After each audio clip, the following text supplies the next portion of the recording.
नमस्कार दोस्तों, हमारे बुक लवर्स चैनल में आपका स्वागत है। आज हम बात करने वाले हैं सेपियंस के जरिए इंसान की अद्भुत कहानी, युval नोआ हरारी की शानदार किताब। तो ध्यान से जरूर सुने। क्या आपने कभी सोचा है कि इंसान जंगल से निकलकर टेक्नोलॉजी की दुनिया तक कैसे पहुंचा? कैसे हमारे पूर्वज शिकारी थे और आज हम स्पेस में कदम रख चुके हैं? दोस्तों, कल्पना कीजिए, कोई 1 लाख साल पहले एक घना जंगल है। वहां एक कमजोर सा प्राणी डरते डरते किसी शेर के पंजों के निशान को देखता है।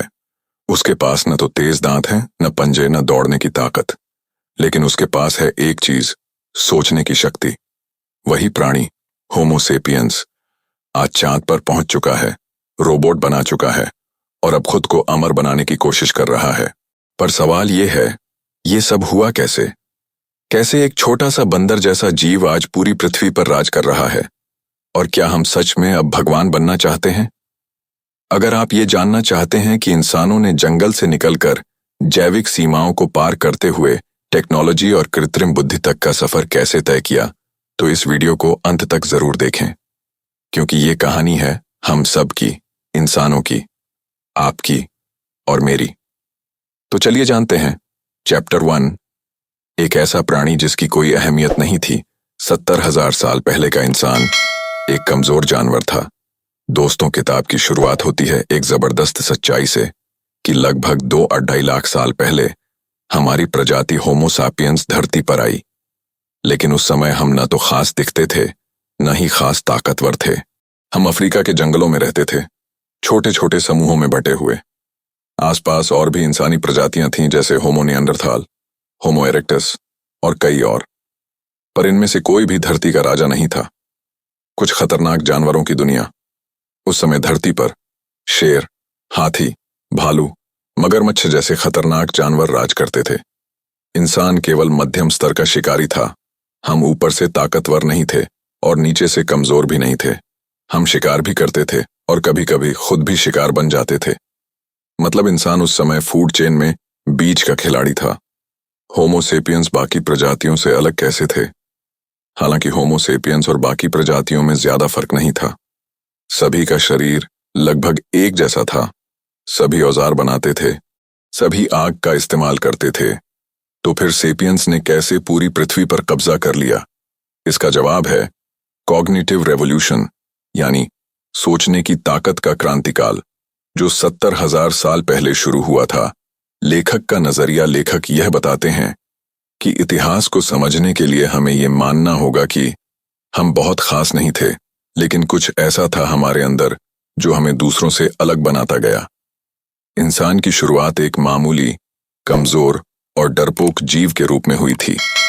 हमारे अंदर कोई सुपर पावर नहीं थी, सिर्फ थोड़ी सी बुद्धि और कल्पना की क्षमता थी। हमने एक लंबा और जटिल सफर तय किया है, जंगल से लेकर स्मार्टफोन और स्पेस शटल तक। जब इंसान इतना मामूली था, तो आखिर ऐसा क्या हुआ कि उसने पूरी धरती पर राज करना शुरू कर दिया? बाकी सभी मानव प्रजातियां गायब हो गईं और आज सिर्फ होमो सेपियंस ही बचे हैं। इसका जवाब छुपा है अगले चैप्टर में, जब इंसान ने भाषा, कहानी और कल्पना की असली ताकत का इस्तेमाल करना शुरू किया। तो अगला भाग जरूर देखें, कॉग्निटिव रेवोल्यूशन, सोचने की ताकत ने कैसे दुनिया बदल दी। चैप्टर 2, ज्ञान का वृक्ष, सोच की क्रांति, कॉग्निटिव रेवोल्यूशन की शुरुआत। पिछले चैप्टर में हमने जाना कि इंसान बाकी जानवरों जैसा ही था, न ताकतवर न तेज। लेकिन करीब 70 साल पहले होमो सेपियंस के दिमाग में एक जबरदस्त परिवर्तन हुआ, जिसे कहते हैं कॉग्निटिव रेवोल्यूशन। यही वो मोड़ था जहां से इंसान ने बाकी मानव प्रजातियों और जानवरों से आगे निकलना शुरू किया। भाषा सिर्फ संवाद नहीं, कल्पना का जादू है। होमो सेपियंस ने एक अद्वितीय भाषा विकसित की, लेकिन यह भाषा केवल जानकारियां देने के लिए नहीं थी, जैसे शेर आ रहा है, बल्कि अब वे कहानियां, कल्पनाएं और मिथक गढ़ सकते थे। लेखक कहते हैं, सेपियंस की भाषा की सबसे बड़ी ताकत थी कल्पना करने की क्षमता। उदाहरण, हम एक कल्पित देवता में विश्वास कर सकते हैं। कानून, धर्म, राष्ट्र, कंपनी, सब सिर्फ इंसानी दिमाग की उपज है। काल्पनिक कहानियां, मानव समाज की असली नींव। लेखक यह समझाते हैं कि अगर आज लाखों लोग एक झंडे, एक कंपनी या एक धर्म के लिए जान दे सकते हैं, तो उसका कारण है साझा कल्पना। ये काल्पनिक हकीकतें ही हैं जिन्होंने इंसानों को बड़ी संख्या में एकजुट कर सहयोग करना सिखाया। उदाहरण, दो अजनबी एक दूसरे पर भरोसा इसीलिए करते हैं क्योंकि दोनों को पैसे पर विश्वास है। लाखों लोग एक राजा या संविधान को इसलिए मानते हैं क्योंकि वो एक सामूहिक कल्पना है। सामूहिक सहयोग की शक्ति जानवरों की तरह इंसान भी समूहों में रहते थे, लेकिन पहले ये समूह 150 से ज्यादा लोगों तक सीमित थे। पर अब मिथकों और कहानियों की वजह से लाखों करोड़ों लोग एक विचार के तहत एकजुट हो सकते थे। यही वजह है कि होमो सेपियंस ने विशाल साम्राज्य, धर्म, व्यापार और संस्थाएं खड़ी की। यानी कल्पना सिर्फ कहानी नहीं, सामाजिक संरचना की बुनियाद थी। लेखक यह स्पष्ट करते हैं कि अन्य मानव प्रजातियां इसलिए गायब हो गईं क्योंकि सेपियंस ने न केवल उनके संसाधन छीन लिए, बल्कि वे संगठित होकर किसी भी चुनौती को पार करने में सक्षम हो गए। जैसे कि नंबर 1, कॉग्निटिव रेवोल्यूशन ने इंसान को सोचने और कल्पना करने की नई शक्ति दी। नंबर 2, भाषा का इस्तेमाल केवल बात करने के लिए नहीं, कहानी बनाने और साझा विश्वास बनाने के लिए हुआ। नंबर 3, होमो सेपियंस की शक्ति सिर्फ शरीर में नहीं, बल्कि कहानी गढ़ने की कला में थी। जब इंसान ने सोचने और कहानियां गढ़ने की ताकत हासिल कर ली, तो उसने अगला कदम क्या उठाया? क्या उसने अपने जीवन को आसान बनाया या उलझनों का एक नया जाल बुन लिया? इसका जवाब छुपा है अगले चैप्टर में, द फ्लड, जब खेती ने इंसान को गुलाम बना दिया। जानिए कैसे गेहूं ने हमें अपने कब्जे में ले लिया।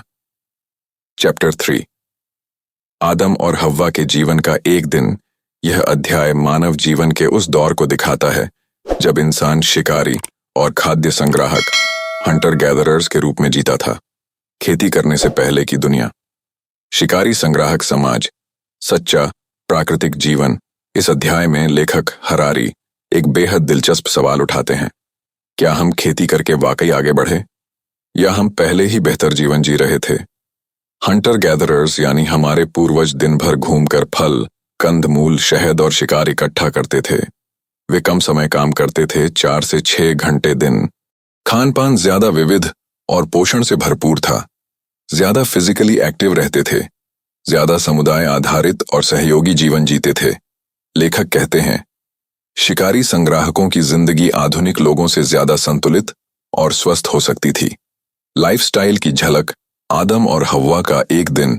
लेखक प्रतीक रूप में एडम एंड ईव का जिक्र करते हैं। असल में यह एक प्रतिनिधित्व है उस समय के हर आम इंसान का। उनका एक दिन कैसा होता था? सुबह उठकर जंगल की ओर जाते, फल, जड़ें, कंद इकट्ठा करते, समूह में मिलकर छोटे शिकार करते। दिन का बड़ा हिस्सा आराम, खेल, बातचीत और बच्चों की देखभाल में जाता। आज से हजारों साल पहले जीवन ज्यादा आसान नहीं था, लेकिन जरूरी चीजें संतुलन में थीं। कम बीमारी, ज्यादा संतुलन। लेखक बताते हैं कि उस समय हार्ट अटैक, डायबिटीज, मोटापा जैसी बीमारियां नहीं थीं। लोग अपने शरीर और परिवेश के साथ तालमेल में जीते थे।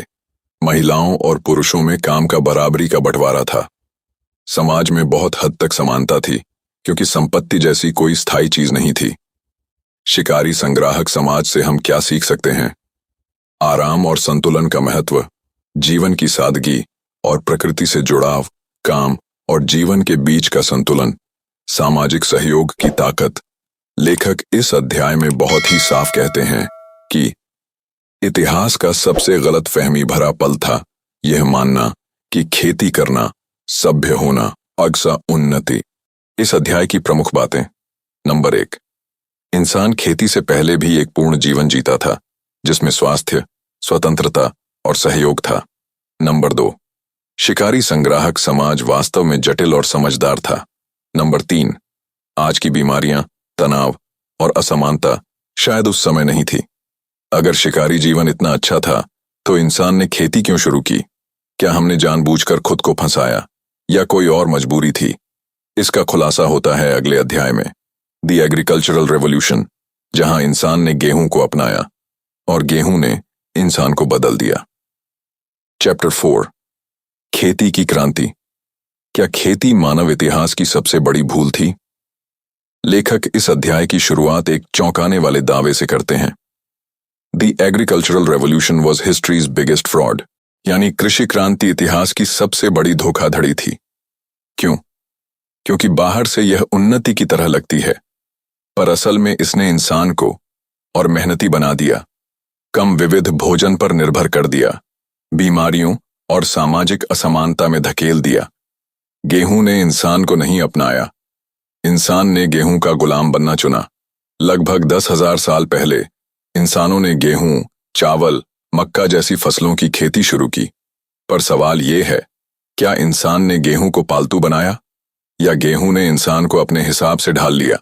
लेखक बताते हैं कि इंसान ने अपने शरीर, दिनचर्या और यहां तक कि समाज को गेहूं की जरूरतों के अनुसार बदल दिया। हमने घर बनाए, जमीनें जोती, सिंचाई की व्यवस्था की ताकि एक पौधा खुश रह सके। खर्च ज्यादा, लाभ कम। खेती करने से लोगों को ज्यादा खाना मिलने लगा, जनसंख्या तेजी से बढ़ी, पर व्यक्तिगत स्तर पर जीवन कठिन हो गया। पहले जहां इंसान 100 तरह के पौधे और जानवर खाता था, अब वह 2 से 3 अनाजों पर निर्भर हो गया।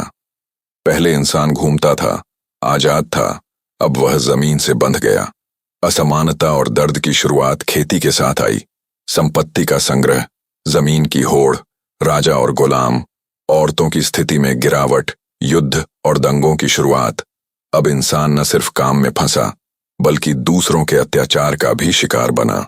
बीमारियां और भीड़ खेती के कारण इंसानों को एक जगह रुक कर रहना पड़ा, जिससे गांव और शहर बने। गंदगी फैली, पशुओं से बीमारियां इंसानों में आईं। प्लेग, चेचक, फ्लू जैसी महामारियां उभरी। जैसे कि नंबर 1, कृषि क्रांति ने भोजन को बढ़ाया पर जीवन को जटिल बना दिया। नंबर 2, गेहूं, चावल जैसी फसलें इंसान की जिंदगी की मालिक बन गईं। नंबर 3, स्थायी निवास, जनसंख्या विस्फोट, सामाजिक असमानता और बीमारियां खेती का ही परिणाम थीं। नंबर 4, यह प्रगति नहीं बल्कि जरूरतों का जाल था। जब खेती ने इंसान की जिंदगी को जटिल बना दिया, तो क्या उसने इतिहास में कभी अपने जीवन को फिर से सरल किया? और क्या वो फिर से संगठित तरीके से सोचने और जीने लगा? इसका जवाब मिलेगा अगले अध्याय में, बिल्डिंग पिरामिड्स, जहां इंसान ने धर्म, मिथक और कानूनों के सहारे समाज को आकार देना शुरू किया।